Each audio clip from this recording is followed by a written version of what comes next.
So welcome everybody. Thank you for taking some time to be able to explore the important question of how do we stay connected socially when we have to be physically apart. My name is Rabbi Jeff Middleman. I am the founding director of Sinai and Synapses, an organization that bridges the worlds of religion and science. And naturally, a lot of the things that we're thinking about right now are how we bridge the worlds of all the medical recommendations and the science and the data surrounding COVID-19 with the religious and spiritual and ethical and social worlds. And so I have to thank Rabbi Annie Tucker, who is the senior rabbi of Temple Israel Center, where I belong. They're one of the hosts of this conversation here. And because we do have a lot of people on this Zoom, we're going to ask you to stay muted if you are willing. And then certainly there are going to be questions that are going to go through. If they do, we're going to ask you to just type them up in the chat and we'll be responding there as well. And either David or I will be able to read these here. So I want to give a little bit of context and a little bit of some of what I've been thinking and then introduce my friend and brilliant speaker here. So we human beings have evolved to be social, and actually not just social. The phrase is actually eusocial, EU social, EU from the Greek meaning good. And what that means in a few different ways, but the biggest thing that it means is that in order to survive as an individual member of Homo sapiens, we need a community. We rely on each other. We need each other. And COVID-19 is totally and completely disrupting our ability to connect with each other. And so in order to stop the spread, experts have been recommending a phrase that I really don't like, calling it social distancing, because what we need now is social closeness. And the problem is that with the virus having about a 14-day incubation period and people walking around with mild symptoms but still able to spread, and with mass gatherings of way to be able to have the virus just jump from one person to another, we really have to be practicing, in my mind, physical distancing, but not social distancing. And so for posterity, I want to actually, because we're recording this, I want to say that today is Tuesday, March 17th, 2020. And a huge amount has happened even in the last week. So our synagogue, Temple Israel Center, has been closed since March 8th. We're connected, we're very close to the Southern Westchester Jewish community. There was New Rochelle was kind of the epicenter of the New York section. And so synagogues started closing a lot during the week of March 8th. And then later in the week, some schools, public schools started closing. By Friday, almost every synagogue that I knew closed its doors for in-person meetings with the phrase that we've really come to know, which is an abundance of caution. And then over the weekend, many churches started to do the same thing. And there's a very incredibly powerful picture of the Pope leading a mass to an empty St. Peter's Square. And then yesterday, the CDC made a recommendation of gatherings of no more than 50 people through at least April 8th. So that means that synagogues and churches are going to have to be thinking not only about weekly services, but things like Passover and Easter. And bars and restaurants in New York are open now only for takeout and delivery. The NCAA tournament has been canceled. Most people were looking at, Selection Sunday and looking at the first rounds. That's not happening. For me, I'm a gigantic baseball fan. I'm hoping that we're going to have opening day before the All-Star break that comes in. So with all this uncertainty and fear and forced isolation, we need each other more than ever. And so we also need to be thinking about some novel ways to be socially close when we're physically apart. So that's why I'm so happy and honored to be talking with my friend, Professor David DeSteno. David is a professor of psychology at Northeastern University, and his focus is on pro-social behavior and gratitude and compassion and the interplay between religion and health. And even as I'm saying those words, I can actually feel my stomach unnodding a little bit. So he's just a natural person to help us talk about both the emotional and practical ways to build connection, even if we're all just stuck in our houses here. So David, thank you for taking the time and exploring some of these questions. I have a few that I want to ask, and we're just going to have a conversation, but open this up for questions in the chat. Sure. And the first one that I really want to bring up is that one of the great challenges right now for religion and ritual in particular is that the physical nature of ritual is what helps build community. Religion comes from the word religio, which means to tie together. It builds a social glue. And everything from passing of the peace to kissing the Torah scroll to hugs and kisses, they're all designed to build connection. We need that physicality. So how do we rethink ritual and religion to keep social connection even if we're not together physically? Yeah, it's you hit on, I think, very many important points there. Before I get to that question, let me just take one step back and set a bigger frame, and then I'll get to that. I think whenever we humans face disruptions, right, whether it's natural disaster or economic shock or many things, oftentimes we do one of two things, right? People will either stand together or stand alone. We can feel fear. And in the short term, fear can be useful, right? It can make us more cautious. It can focus our attention. But in the long term, fear usually doesn't make us very resilient, right? What makes us resilient is the ability to cooperate together, to care for one another. Any of you who were around New York in 2012, Superstorm Sandy hit New York and it decimated many of the neighborhoods. About 2 years later, the AP did a research on the areas. What they found that one of the best predictors for which neighborhoods were the most resilient, which got up off the mat and got working again, was the extent to which people felt they could trust their neighbors and their neighbors cared about them, because everybody was willing to lend a hand, to give a shoulder to cry on, to lend money, to do whatever it needed to get everybody up and running. And so the other response to disruptions like this is compassion and empathy and care. And in my work I'm writing a book on science and religion, and to me, what I have learned from that is a lot of the rituals and advice that religions give over time are ways and practices that help us foster that compassion, as opposed to going to fear, going to compassion. Because in the long run, people who are kind to each other, who share, who are honest and helpful, those societies have the best gains. But as Jeff says, right now, COVID-19 is scrambling all of that, because the ways that we would normally be compassionate and helpful to each other, the ways that we would normally have social closeness, the rituals that we would do to come together and celebrate together, we can't do because we have to stay, 10 feet apart or 6 feet apart and less than 10 people at a time. And I'm not saying that's a problem. Scientifically, that is clearly the right thing to do. And so I think we're left in the situation of how do we overcome this? And part of me began to worry that people would begin to feel hopeless or even nihilistic because they can't do anything. But then I was watching TV and I saw those wonderful images of the Italians on their balconies singing together, or the Spaniards coming out every night on their balconies and applauding in unison for the first responders and the healthcare workers. And those are nice signs, but what they're really trying to do very deeply is when people do acts together, and you see this in ritual, right? When people sing together, when they bow and sway together, when they move together, it's not just some silly act. It's an ancient marker to the mind that here, those people doing that are joined. And there's a lot of psychological work out there showing how synchronous action makes us feel bonded, makes us feel compassion for people who we don't even know and who will then want to work toward. I think the question for us is, how can we modify the things that we do, both the social gatherings and even the rituals that we do, so that we can still leverage those parts of the mind that work at a deeper level to make us feel like a community. One strategy I'm recommending to people, although this isn't ritual, is to do something that's called a reciprocity ring.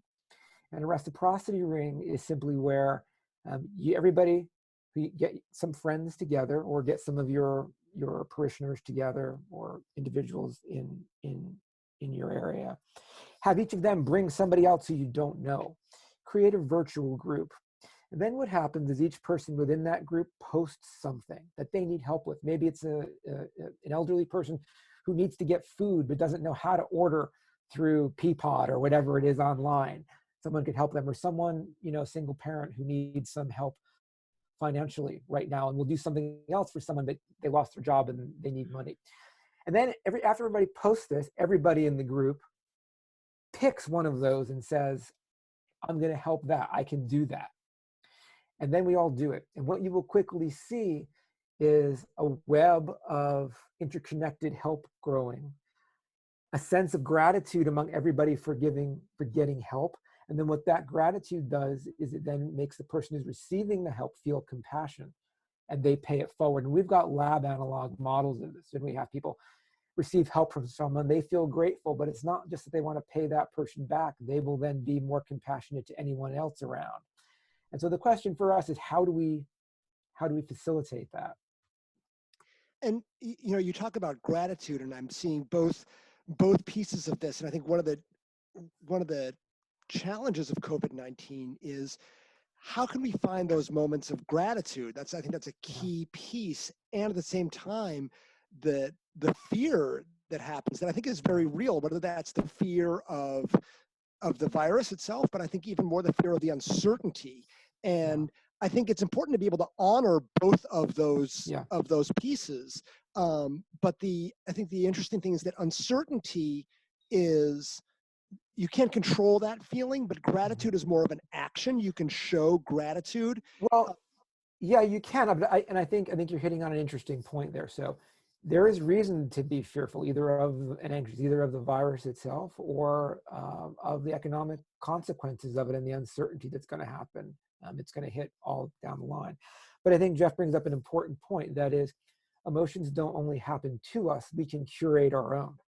The reason you have emotions is to quickly shape your decision making in ways that are usually adaptive. Um, and with fear right now, some level of fear is good. It will make you take precautions. But if it gets out of control, right, it can lead us to engage in behaviors that seem good in the short term, like hoarding food or panic buying of masks. But in the long term are actually more problematic for everybody because it creates a communal shortage. And so what we need are more pro-social emotions, what I like to call more moral emotions, emotions that push us to be willing to sacrifice for the greater good. And you're right. Right now, it's hard to feel like there's anything to be grateful for. But there are things in our lives. Maybe we're home with our family and people are safe. Maybe we're grateful for being spared certain economic shocks or having certain other things going on in our lives. And to the extent that we can focus on those, right, we can make certain moments of our life experiencing gratitude instead of fearfulness. And when we do, that will push us to engage in behaviors that are more communally oriented, more pro-social. And the benefit also is that it will help us actually um, sleep better, reduce our stress. There's a lot of work on emotions like gratitude doing that. And I know it can sound hokey, but it's not. There is really scientific evidence about that. And so the idea is try and cultivate those states for anyone who is also interested in practices of mindfulness, whether it's in a secular or in a religious environment. There's clear benefit of that as well, both in terms of reducing stress. And we also have data showing that engaging in contemplative practices also frees people's minds to be more compassionate and pro-social toward a- others. and I think you bring up an interesting point and an important point, particularly meditative elements, because I think a lot of ritual and song and religion in some ways is designed to be able to turn off the rational part of your brain of like the Yeah, chatter that happens. yeah, And from what I understand, a lot of the work of, for example, John Kabat-Zinn, who's done the mindfulness-based stress reduction clinic or acceptance and commitment therapy, that meditation is not designed to be able to say, let me be at peace and be calm, but meditation is being able to say, I'm thinking this, I'm feeling this, okay, this is a thought, this is a feeling. mm-hmm. It's not necessarily good or bad. This is a thought or a Mm-hmm. feeling, and being able to just being able to be present in a particular moment Mm-hmm. and not judge that feeling, not judge that. That's right. Um, That's right, and that helps with emotion regulation. But what we also find, so I have friends who are high-ranking monks, and what they'll say is, when you do that, what it also begins to do is to unleash a sense of caring for those around you. And we have empirical studies after several weeks of meditation, people's compassion goes up. But you bring up a more interesting point, which is this. So let me tell you this, not because I'm trying in any way to give a pitch for my project, but it's just something that I find fascinating that I'm working on.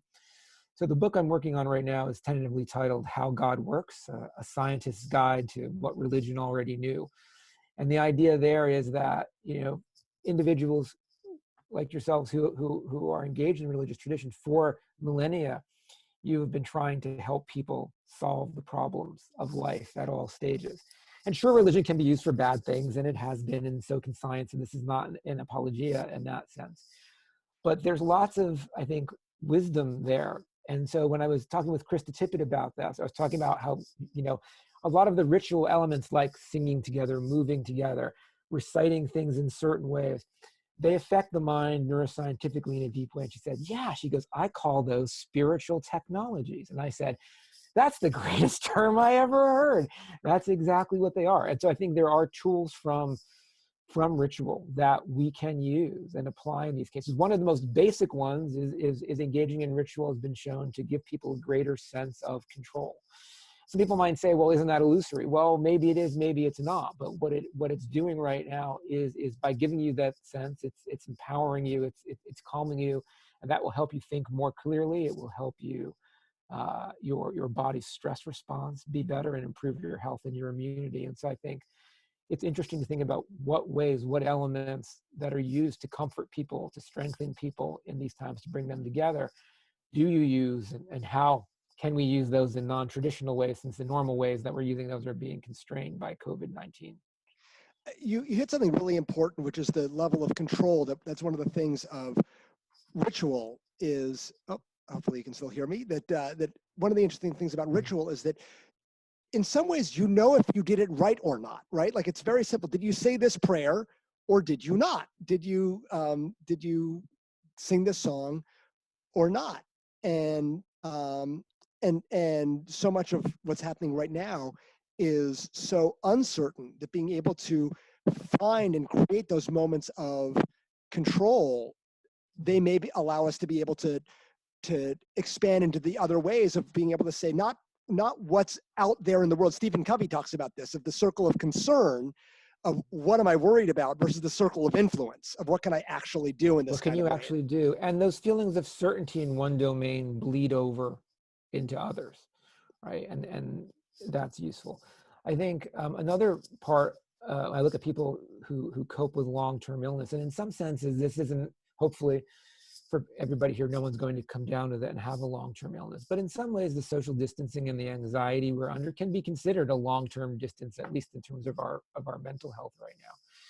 And what you find, right, is the ability to foster the positive aspects of religious coping. That is, prayer to a loving God, to feel love for one another. Those elements, a sense that there is a force in the universe that will help bring order and care, are very useful, as opposed to the negative aspects of religious coping, which people are thinking this is a plague from God because we haven't done enough. God doesn't love me.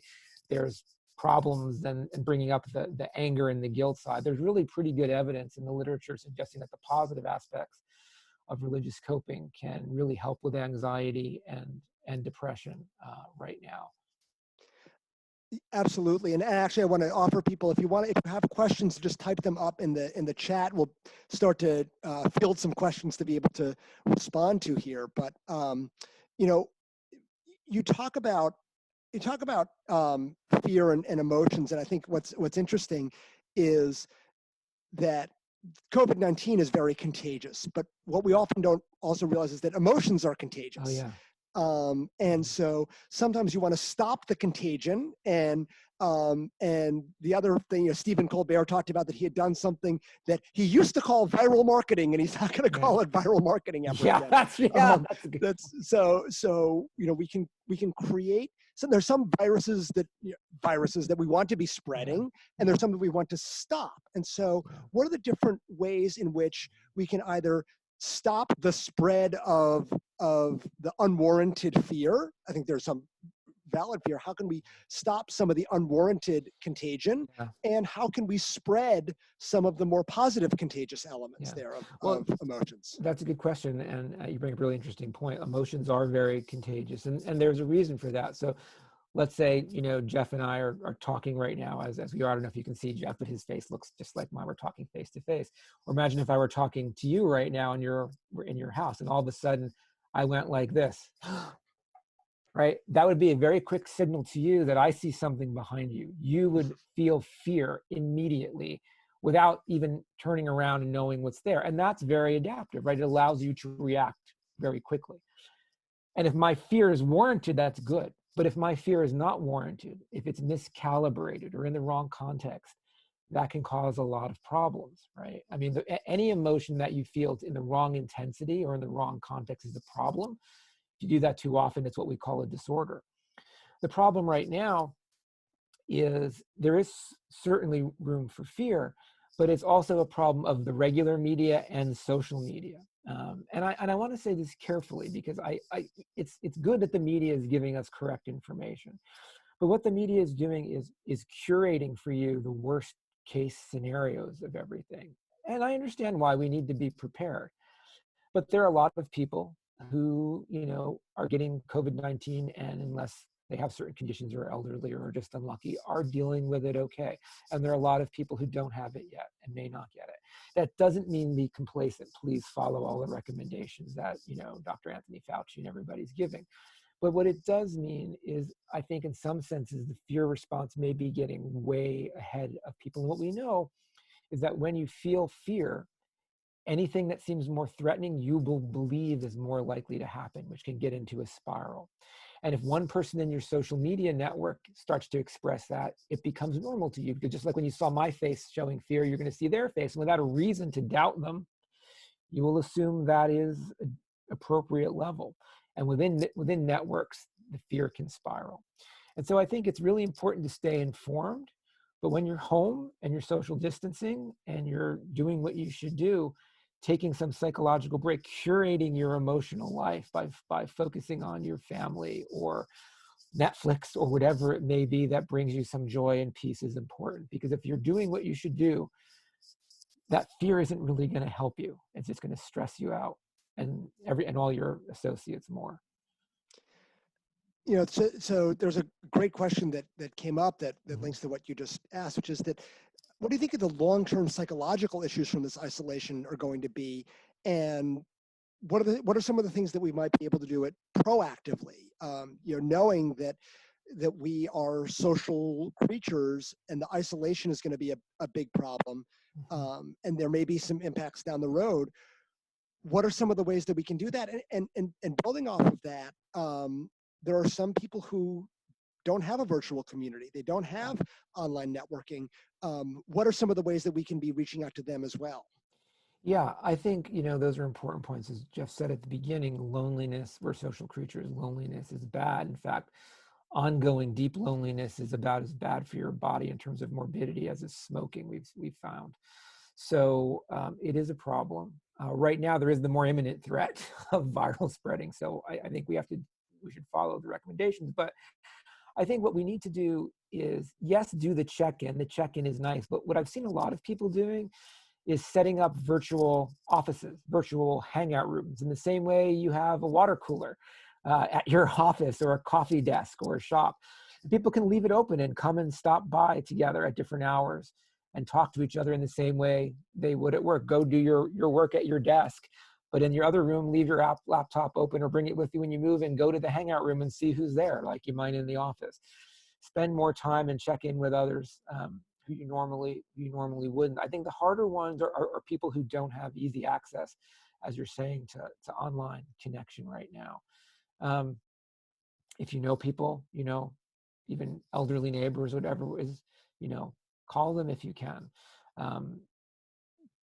Even if you knock on their door and stand outside 6 feet away, 10 feet away, spend a few moments chatting with them. That's not going to replace the same level of social connection they have, but just to not feel completely isolated, I think will be a major factor for a lot of people. In terms of long-term, what is it going to do?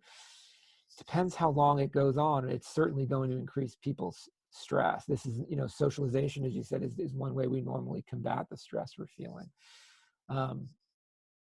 We're in uncharted waters. What I hope it does is, when this is over, I hope this makes us really think about how to restructure our lives, because we're all relying on social media for a lot of our socializations. And I think now it's the best we have, and that's good, but we're going to see just how poor it is compared to normal face-to-face and meaningful interactions. And so I hope we see a turn back to that when we can.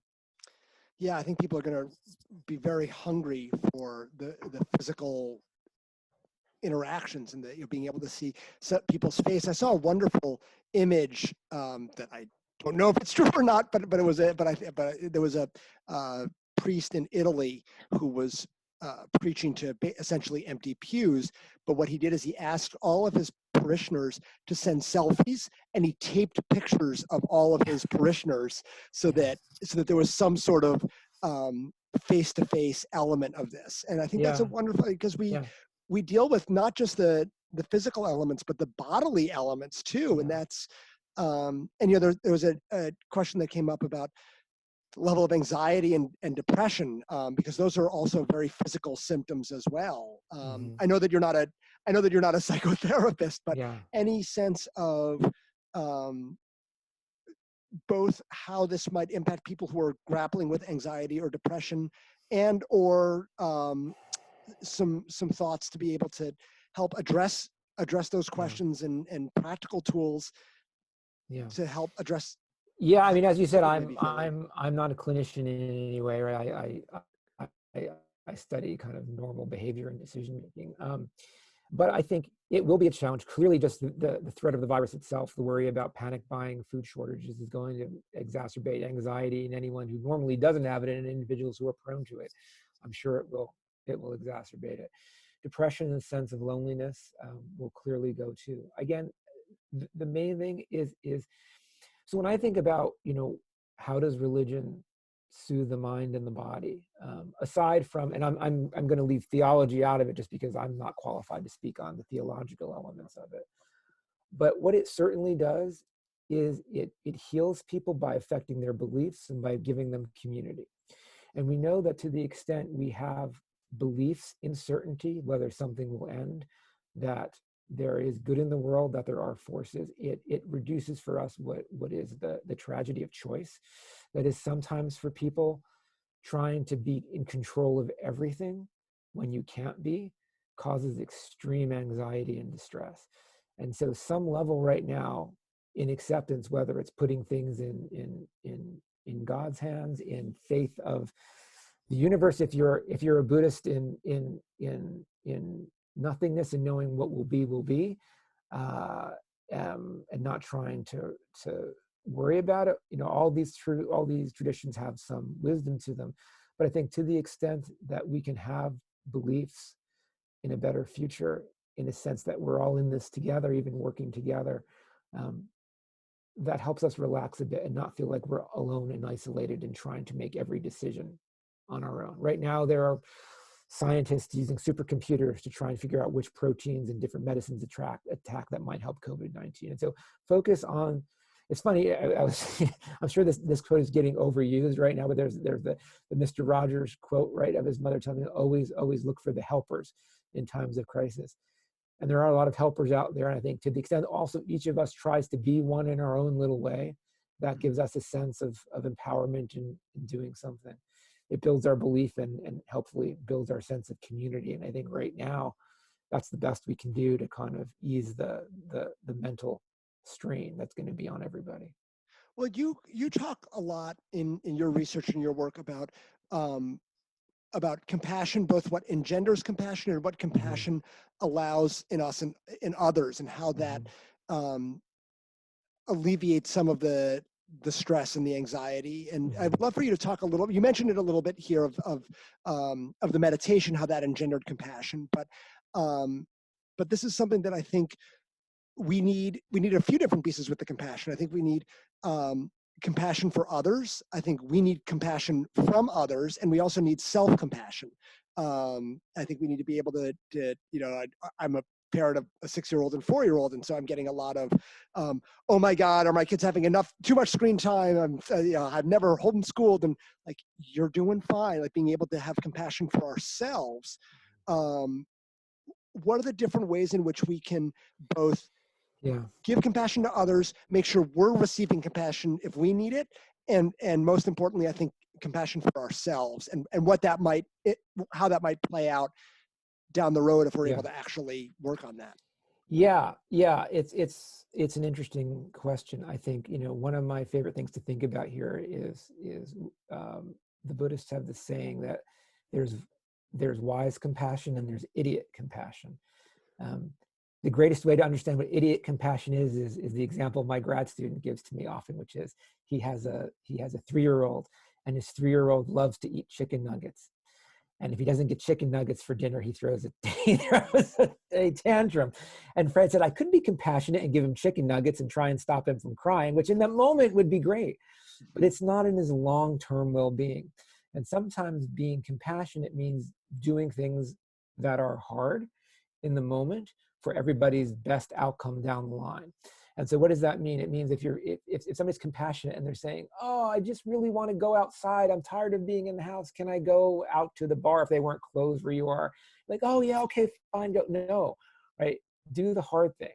Help people do the hard things right now that are better for everyone, and including yourself. So when self-compassion comes up, people always tell me, oh, Dave, self-compassion is just, it's a way out if you're a loser, right? If you're not working hard enough, right? You should be working every moment.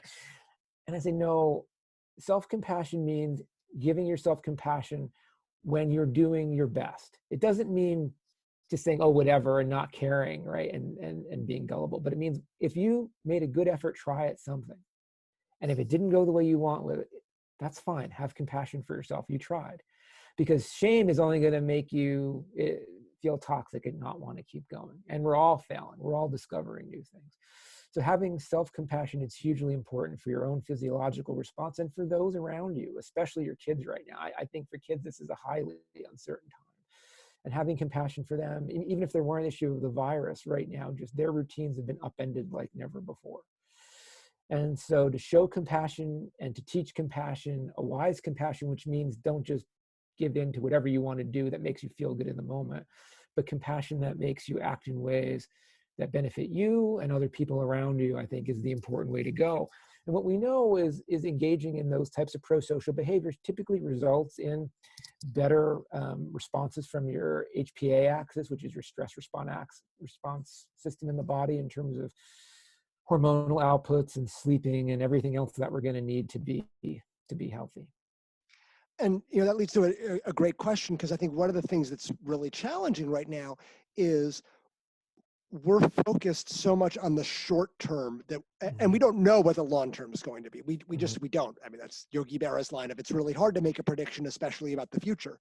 And we just, we don't know what's going to be. Yeah. And so there was a question that said that when we're doing something difficult for the common good, that might engender the possibility for meaning and even more humility and gratitude. And I'm thinking about, people are saying the number of people who are willingly self-isolating or staying away from bars, that's, no one's, it's not martial law. People are doing this because they're recognizing that we have to show compassion for other people. To what extent is this crisis itself going to be a possible vector for psychological well-being? Is this a possibility? I think it can be. Like I said at the beginning, right? In these crises, there's two responses. There's fear and hostility, or there's compassion and empathy. And you're seeing both play out right now. Like you're saying, if you go on to Twitter and look at, COVID kindness, there's threads of people doing wonderful things for each other. And there's also people like wrestling each other for toilet paper and all of those things, and price gouging. If you read David Brooks, he's talking about it going to be the fear, because he's making the argument that yes, people often come together in the face of tragedies, but in the face of pandemics, there's that sense of contamination and fright, because in a flood, I can see there's flood waters. I know when I'm safe. COVID-19, I don't know where the germs are. I don't know if you have them. And so there's more forces pushing us apart. I hope David Brooks is wrong.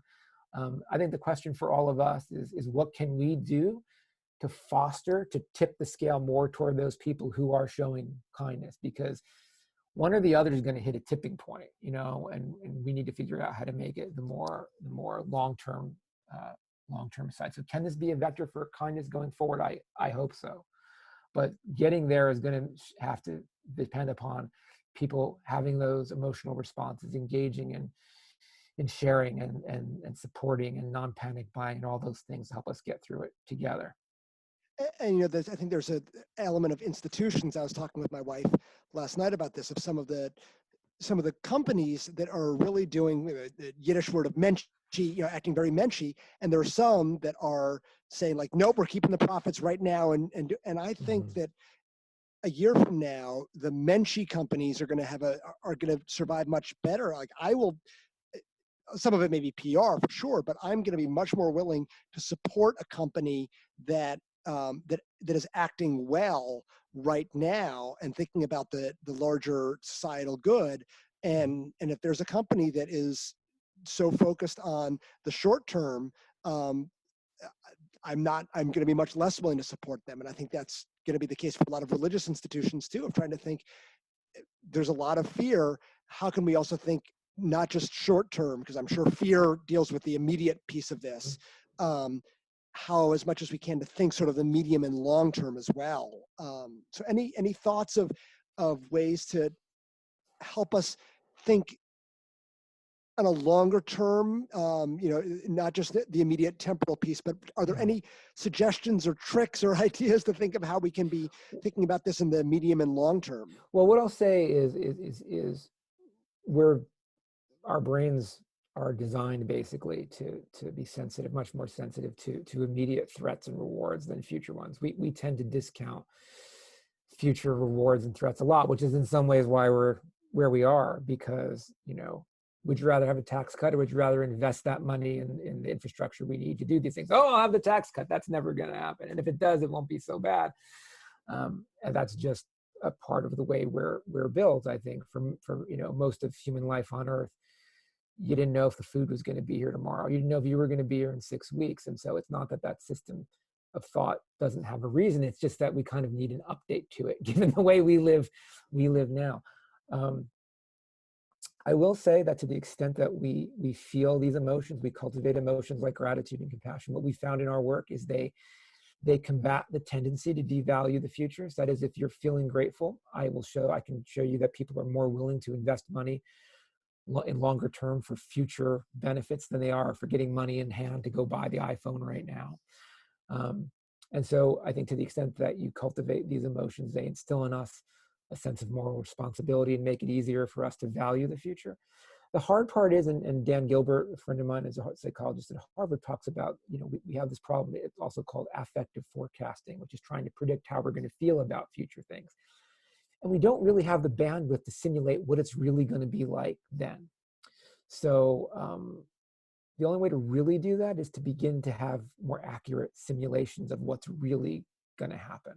And unfortunately now, because we're going to live through, not a simulation, but a very real-time event showing the tragedy of not kind of long-term planning and long-term investing more. Hopefully, because that is real, while it's real, we can learn from that and use that to make those plans before it kind of fades. Which for most of us now, like the idea of the 1918 flu is like, oh yeah, old, that's never going to happen again. Yeah, it is. Well, and I have come to really believe that a lot of the origin of morality comes from sharing meat on the African savannah, because there was a risk of trying to be able to get meat from other people, and the best place to be able to store meat in other people is not underground, but the best place to store meat is in other people, right? I tried this, it worked, I got it, you may not get it tomorrow, so I'm going to share this with you. Or other people saying, okay, I tried and I didn't do it. Oh, but somebody's going to trust me, and I'll be able to receive this here as well. That we are wired to be trusting of other people. We need to be trusting of other people because of this level of uncertainty of what resources are going to be happening down the road. We are, but I think that's also, as I will show you, I mean, I agree with everything you said. But as I can show you in our studies, when we give people the opportunity to cheat in anonymous ways, they will too, because for the brain, there's no cost in that, right? The only cost is the shadow of the future. And so I think, there's an interesting paper a couple years back now on this. It's in my world, right? It's called the Big God paper. And the idea really is, if you look at the idea of the importance of religions that emphasize large moralistic all-knowing gods, those play a huge role in allowing societies to become more complex, because in small hunter-gatherer societies, if you cheat, people are going to know. But as society becomes more complex, like you're saying with the meat, as society becomes more complex, the ability to free ride, the ability to cheat, the ability to do these things becomes easier. It becomes easier to hide. Yet for those societies to be resilient and to function, we need everybody to be more fair, to be more honest. And so the idea of religion as a spiritual technology to kind of foster honesty, foster compassion and trustworthiness, is a way that makes society possible, that allows us as humans to achieve what we're achieving. Well, you talk in your book that's coming up about the relationship between religion and science. There's a chapter I know about religion and health, Yeah. and I'm assuming you wrote this long before COVID-19, but that I just finished it before this hit. Yeah. oh man, Yeah. so you describe it as both as either a vaccine or as a Yeah. medicine, and that as Yeah. a vaccine, as you say, it can keep us in good health, and as medicine, it Yeah. can be used when an illness strikes. So Yeah. how does that work, and what's the element of the social nature of religion to be Yeah. able, the same way there's like vaccines do herd immunity, there's a social element of the religious nature of this. So would love to hear you expand on Yeah, that. I mean, we talked a little bit about this. I just kind of seeded it through our discussion. But yeah, the idea, right, is if you look across societies and people who are more religious, and when I mean by more religious, I don't mean just self-reporting stronger belief. I mean being actively engaged with your religion and its practices. That is correlated with lower mortality in any given period, longer life, lower addiction, lower cardiovascular disease, all of these things. And I think the reason why are multiple, right? And so in that sense, religion is a vaccine. Those who are actively engaged through their beliefs in how they should treat their body, what they should eat or drink, how they should, what they view as likely to happen in the world in terms of stress responses in belief systems. Religion is healing. It's also healing through having a stable community that will actually protect us in lots of ways. As I said, loneliness and isolation are major contributors to morbidity. That's as a vaccine. In terms of medicine, what it is how do those rituals in the moment, healing rituals, how do they work? Can they work? And again, it's not for me to say, is there divine intervention? As a scientist, I can say there's not really clear evidence for faith healing. But we've all seen things we can't explain. And so, in this book, my goal is to not come down on that either way. It's just to look at the other ways these rituals may work. And we know practicing rituals give people a sense of control. We know even issues of placebo can work really well. Now, a placebo is not going to get rid of a cancer tumor, right? Or it's not going to solve if you need a ventilator. But it does give people senses of control. From what we can tell, it does help the body heal itself by strengthening immunity, by reducing anxiety and depression. And what's really fascinating about the placebo effect is it works even when you know it's a placebo. So open placebos work if they're combined with elements, if they're combined with a ritualistic element. Basically, I'm going to take this medicine in this way, hold it this way, drink it this way, whatever it may be. If the provider who is doing it is someone who I believe shows empathy and cares about my concern, and if I believe there's some benefit to the placebo. So what that means is any ritual you're doing, and again, I'm not commenting on the theological or divine aspect, but there's another way.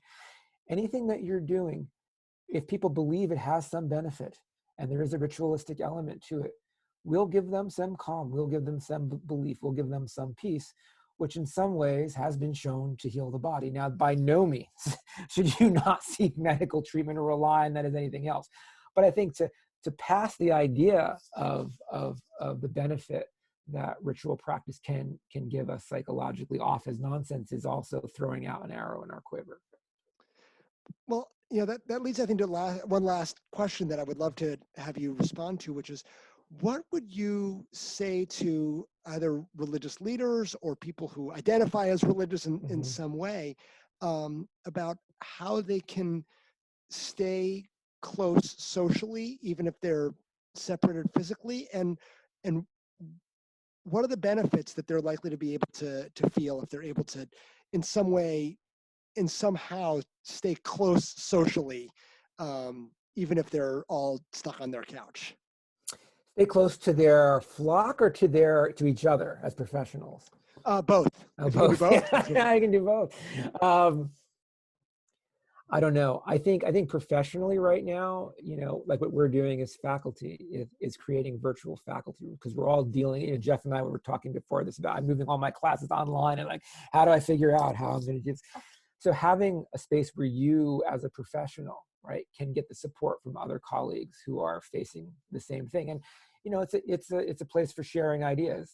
I try this, right, with my parish, or my if folks go to my temple or whatever it might be.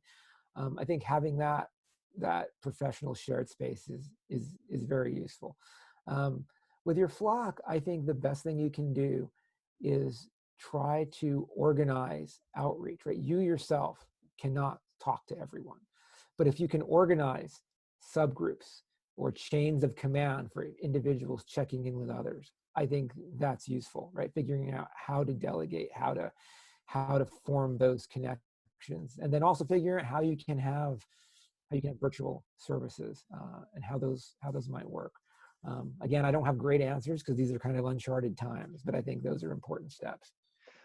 And that's it's an important piece for religious leaders, and that's just thinking this as you're talking is. I think a lot of religious leaders feel a lot of pressure to be able to do everything. Mm-hmm. And by definition, a social community is multiple people. And so being able to be the catalyst, being able to um, engender and encourage the social connections between the communities, and also, I think this is something everyone can be able to do, which is to build connections with the people that we know, but to also to make sure that there are other social connections that are happening as well. That's right. I think so. So the people in your Jeff, what do you call it? So in Christianity, it's a parish. What is it in Judaism? Yeah, it's a synagogue, or I would even say more broadly, I would just say community. I mean, that's Community. I think that's because I think regardless of whether people are religious or not, everyone's trying to build some sort of community in their way. So in your community, that's those who are what I would call not early adopters, but those who are technologically savvy are probably going to do this.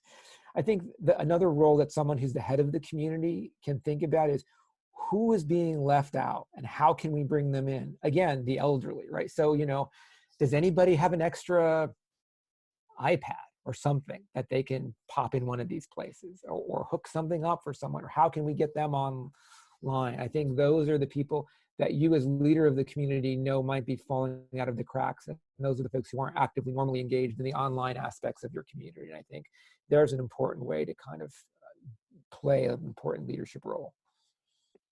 I think that's a key piece is that it's leadership, but you don't actually have to do everything, right? That's trying to do everything. And I think that's leading and showing examples, and also showing self-compassion, right? We are in uncharted territory here, and being able to say we're doing the best that we can, and how do we make sure that we try to be contagious in the most positive senses of being able to. That's another really good point. So another colleague of mine, Bob Frank, who's an economist at Cornell, has a new book out last month. You might have seen it. It's called, oh gosh, he's gonna kill me. What is it called? I can't remember, but it's basically about how peer pressure can be used for good. Yeah. And the idea is we want to model what people around us value. And oftentimes we think about that as peer pressure in the negative way, right? You want to be a cool kid, right? So if you're a teen, you want to do what the other people think is good, and that's always not a good thing. But you can under the influence, that's what the book is called. You can model things as a group, pro-social behavior, kindness, that if enough people do and enough people give them a virtual slap on the back for, becomes something that other people want to do to feel proud of themselves too. And so I think that the contagious element can work that way as well. Yeah, I think the word that you said, it's we're uncharted territory here, and it's wonderful that we're all here virtually, and we're going to share this online for people to be able to see. One of the wonderful things is that the asynchronous technology. People can watch this whenever they want. And it is not going to be the same as being in person. There's no substitute for that. But there's a line that's going around in the Jewish community, which is Gamze Ya'avor. This too will pass. This is the world may be different in some way, but there's some parts of our human evolution and part of our religious nature that's not going to change. There's still going to be needs that are going to be met, and that are needs that have to be met, that people are going to be looking for. And for the next few weeks, it's going to be a challenging and scary time for sure. But there are ways that we're going to see some potential benefits down the road. And my son is coming in here as well. So Dave, thank you so much for taking the time here this afternoon. Thank you, Jeff, for organizing this. Yeah. And for all of you, thank you for taking the time this afternoon. And we'll be sharing this here. You can check out Dave's information at davedesteno.com. You can follow us at sinaiandsynapses.org. My son is coming in here. This is one of the wonderful things of being able to have have some social connections here. So thank you so much for taking the time.